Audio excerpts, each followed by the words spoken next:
Kani gade ka pati CCTV, bat pidang pet yaki kubor baman kasngi. Hennen kasngi ka arpsau terek unailor arhaja katpra. Laple perda ya ka Lympung ya kop lakai football. Ya ka balatem tum ka state level mission football Meghalaya Open Tournament 2018. Ya ka bala perlong dekat Nat Sports and Youth Affairs jongka sarkar jela hapo JN Stadium Polo Shillong.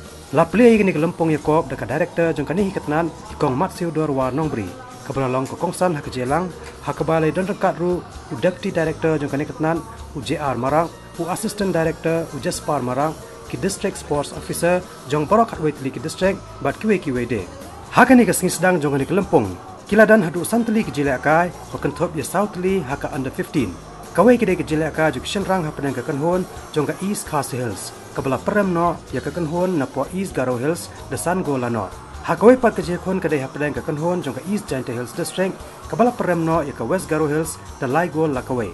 Hakajekon jong ikentai pat haka under 15 ka kanhon jong ka West Castle Hills District kala perlem kapot ya ka kanhon na West Garo Hills kabala job hadu kanreu gol lanot.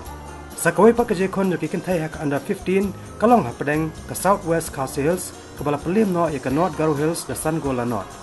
Sakawai pak kejekon hakani ka Sdang jong ka state level mission football Meghalaya Open Tournament 2018 kadai jong kikenhon haka under 18 jong ki shenrang kabalalong hapadang ka kanhon na North Garo Hills bat ka South Garo Hills District hakaba kani kejekon kalakot no da kejekhat the Marshi Goal bat lahap banyasam Marshi Point.